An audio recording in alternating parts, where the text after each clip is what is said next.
بسم اللہ الرحمن الرحیم۔ اللہم صلی علی محمد و آل محمد۔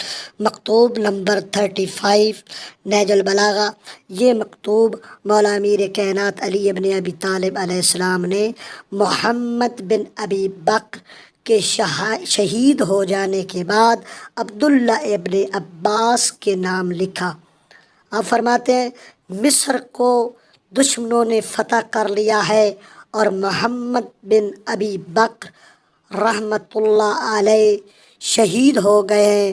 ہم اللہ ہی سے اس کے اجر چاہتے ہیں، اس فرزند کے مارے جانے پر کہ جو ہمارا خیر خواہ اور سرگرم کارکن، تیغ براں اور دفاع کا ستون تھا، اور میں نے لوگوں کو ان کی مدد کو جانے کی دعوت دی تھی۔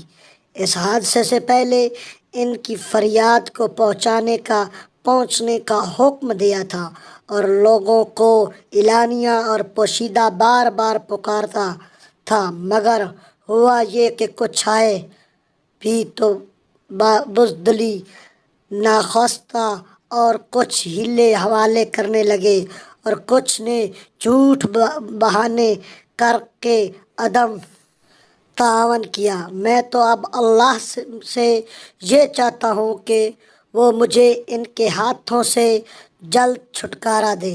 خدا کی قسم، اگر دشمن کا سامنا کرتے وقت مجھے شہادت کی تمنا نہ ہوتی اور اپنوں کو موت پر آمادہ نہ کر چکا ہوتا تو میں ان کے ساتھ ایک دن بھی رہنا پسند نہ کرتا اور انہیں ساتھ لے کر کبھی دشمن کی جنگ کو نہ نکلتا۔